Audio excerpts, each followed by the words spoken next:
रात के करीब 9 बज रहे थे। शहर की चहल पहल से दूर एक सुनसान से चौराहे पर कंधों पर बैग टांगे विनीत खड़ा था। उसके हाथ में मोबाइल था जिसमें वो बार बार टाइम देख रहा था।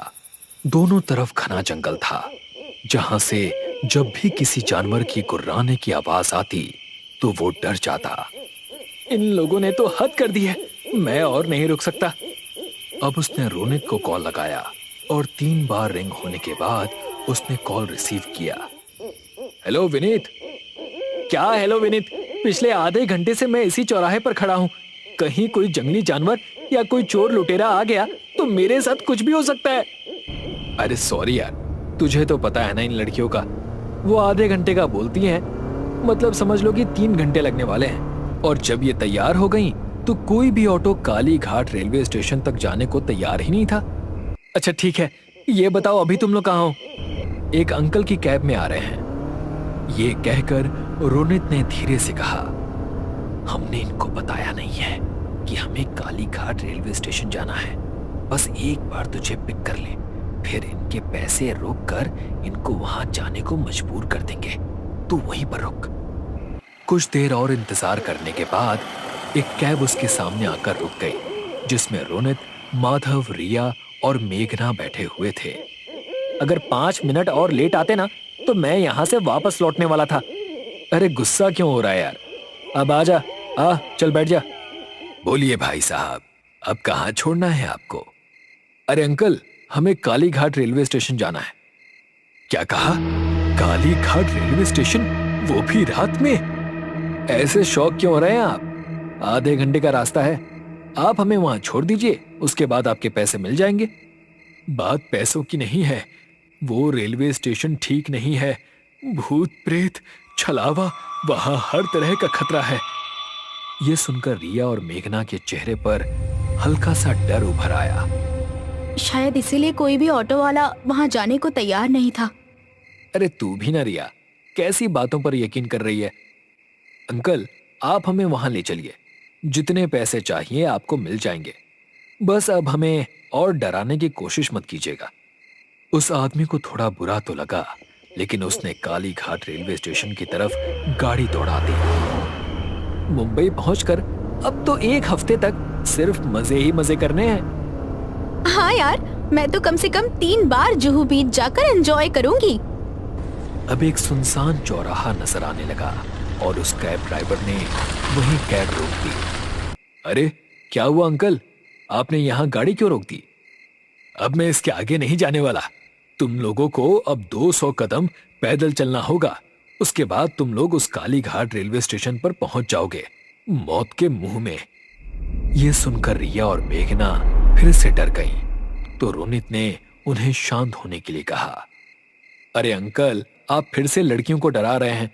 शुक्रिया यहां तक लाने के लिए। तुम लोग जल्दी से उतर जाओ, कहीं मैं भी तुम्हारे साथ यहां फंस कर ना रह जाऊं। वो पांचों अपने सामान के साथ कैब से बाहर निकल गए। वो कैब वाला हनुमान चालीसा पढ़ते हुए वहां से वापस लौट गया। बड़ा अजीब आदमी था, भूत प्रेत छलावों का रेलवे स्टेशन। ये कहकर तीनों लड़के हंस पड़े। एक बोर्ड पर उन्हें काली घाट रेलवे स्टेशन की तरफ जाने का निशान नजर आया और वो उस तरफ चल दिए। करीब 200 कदम चलने के बाद वो पांचों स्टेशन पर पहुंच गए। उन्होंने देखा कि वहां उनके अलावा और कई सारे लोग थे। देखा कितने लोग हैं यहाँ पर, वो आदमी तो बेवजह हमें डरा रहा था। इस पर विनीत कुछ सोचने लगा और बोला, लेकिन ताजुब की बात है, यहाँ सभी लोगों ने 90s के जमाने के कपड़े पहने हुए हैं, नहीं? और किसी के भी हाथ में मोबाइल या कलाई पर स्मार्ट वॉच नहीं है। ऐसा लगता है कि हम कई साल पीछे की दुनिया में आ गए हैं। उन सभी ने इस बात पर गौर किया। स्टेशन पर आते जाते सभी लोगों ने बहुत ही पुराने जमाने के कपड़े पहने हुए थे। यहाँ तक कि टिकट घर में बैठे आदमी के पास भी पुराने जमाने का एक रेडियो बज रहा था। तुम लोगों ने उस अंकल की बात को ज्यादा ही सीरियसली ले लिया है। अब ज्यादा मत सोचो, मैं टिकट लेकर आता हूँ। ये कहकर रोनित टिकट घर की तरफ चला गया। उसके अंदर बैठे आदमी ने रात में भी चश्मा लगा रखा था। आज के जमाने में रेडियो, यार मुझे तो बहुत अजीब लग रहा है। अरे यार रिया, तू भी बहुत निगेटिव सोच रही है। हमें कौन सा इन लोगों के साथ रिश्तेदारी करनी है। हमें यहाँ रुकना है और ट्रेन के आने पर उसमें बैठकर मुंबई निकल जाना है। सिंपल। आओ यहाँ बैठते हैं। वो लोग एक बेंच पर बैठ गए और इस तरफ रोनित ने उस आदमी से टिकट मांगे। 5 टिकट मुंबई की दे दीजिए। उस आदमी ने रोनित को टिकट दे दिए। लाइए साहब, 65 रुपए हो गए।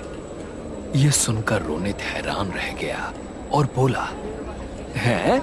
इतने कम पैसे? रोनित ने टिकट पर देखा तो एक टिकट पर 13 रुपए ही लिखा हुआ था। ये तो बड़ी अजीब बात है यार। टिकट लेकर रोनित बाकी चारों के पास पहुंच गया और वो सभी ट्रेन के आने का इंतजार करने लगे। वहां पर मौजूद बाकी हर एक इंसान उन पर कुछ खास ध्यान नहीं दे रहा था। विनीत ने अपने बैग से खाली बोतल निकाली और बोला, तुम लोग यहीं बैठो, मैं जरा बोतल में पानी भर कर लाता हूँ। कहाँ से लाएगा? अरे वो रहा ना वाटर कूलर।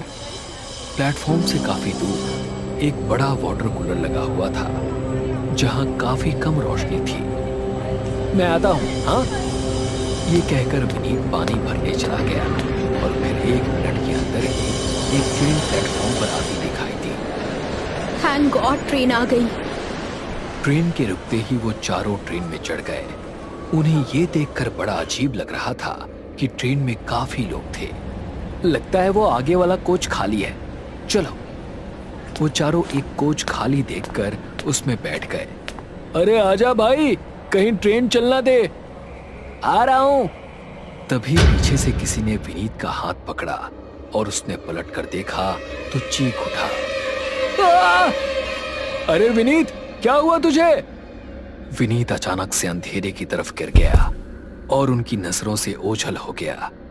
अरे ये विनीत कहाँ गया? चलो उसे देखने चलते हैं। मुझे पता है उसका, वो हम सबसे मजाक कर रहा है। हमारी वजह से वो इतनी देर तक चौराहे पर खड़ा रहा था ना, वो उसी का बदला ले रहा है। ठीक है, तू यहीं बैठ, हम देख कर आते हैं। ये कहकर रोनित, मेघना और रिया ट्रेन से उतरे और उन्होंने पाया कि पूरा स्टेशन सुनसान है। बड़ी अजीब बात है, सब लोग कहाँ गए? अरे पहले विनीत को देखो, वो सब बाद में सोचना। वो तीनों भागकर उस वाटर कूलर के पास पहुंचे जहां से विनीत पानी भर रहा था। उन्होंने देखा कि विनीत पास में ही अंधेरे में जमीन पर पड़ा है और एक बेहद भयानक दिखने वाला आदमी चारों हाथ पैरों के साथ खड़ा होकर उसके चेहरे को घूर रहा है। अबे कौन है तू? ये सुनकर जैसे ही उस आदमी ने उनकी तरफ देखा, एक पल को तीनों को झटका सा लगा। उसकी आंखों में पुतलियां ही नहीं थी और दांत लाल लाल चमक रहे थे। विनीत उठ! तो वो आदमी वहां से भाग निकला। रोनित ने विनीत के चेहरे पर पानी के छींटे मारे तो वो जाग उठा। उठ यार, ट्रेन आ चुकी है। तू बेहोश कैसे हो गया था? पता नहीं यार, उस भयानक आदमी ने मुझे। अरे जल्दी आओ यार, अंदर बैठकर बातें कर लेना। वो चारों अब ट्रेन की तरफ बढ़ गए, लेकिन ट्रेन उनसे दूर होती जा रही थी। ये देखकर चारों को बड़ी हैरानी हुई कि ट्रेन के पहिए वहीं के वहीं थे, लेकिन स्टेशन की जमीन पीछे की तरफ जा रही थी। ट्रेन के पहिए नहीं चल रहे हैं, देखो जमीन ही पीछे जा रही है। वो चारों दिल में अजीब सा डर लिए ट्रेन के पीछे भागने लगे, लेकिन जमीन तेजी से पीछे की तरफ खिसक रही थी। अरे ये लोग ऐसे पीछे कैसे जा रहे हैं? ट्रेन तो अभी तक चली ही नहीं है। अब माधव अपनी जगह से उठा और उसने ट्रेन से उतरना चाहा, लेकिन तभी किसी ने उसका पैर पकड़ लिया। कौन है? वो ट्रेन अब उनकी पहुंच से दूर हो चुकी थी। माधव उस ट्रेन के अंदर ही रह गया, अब उसका क्या होगा? चलो उस टिकट घर में बैठे आदमी से बात करते हैं। वो चारों डरे हुए हांफते हांफते टिकट घर में बैठे उस आदमी के पास पहुंचे और रिया बोली, अंकल आपने देखा ना कैसे यहाँ ट्रेन आई और स्टेशन की जमीन अपने आप पीछे हो गई। उसके अंदर हमारा दोस्त भी रह गया, अब हम उसे कैसे ढूंढेंगे? तुम लोगों का दिमाग काम नहीं कर रहा है क्या? जमीन कैसे पीछे जा सकती है? ऐसा ही हुआ है अंकल, वो सब लोग जो यहाँ घूम रहे थे वो भी अचानक से गायब हो गए। वो सभी लोग उसी ट्रेन में बैठकर निकल गए। तुम लोगों को गलत फहमी हुई है। ट्रेन तेज रफ्तार से यहाँ से गुजरी है। स्टेशन तो अभी भी अपनी जगह पर ही है। लेकिन हमने जो देखा, हम उसको कैसे जुटला सकते हैं? आधे घंटे के बाद अगली ट्रेन है, उसमें बैठ जाना और फिर अगले स्टेशन पर उतरकर अपने उस दोस्त को ढूंढ लेना। अब मेरा भेजा मत खाओ। उसकी बात सुनकर चारों उसी बेंच के पास आ गए और फिर रिया ने अपना मोबाइल निकाला। मैं माधव को कॉल करती हूँ। रिया ने कॉल लगाना चाहा तो उसके मोबाइल में नेटवर्क नहीं था। मेरे मोबाइल में एक भी नेटवर्क नहीं है। रोनित, तुम चेक करो।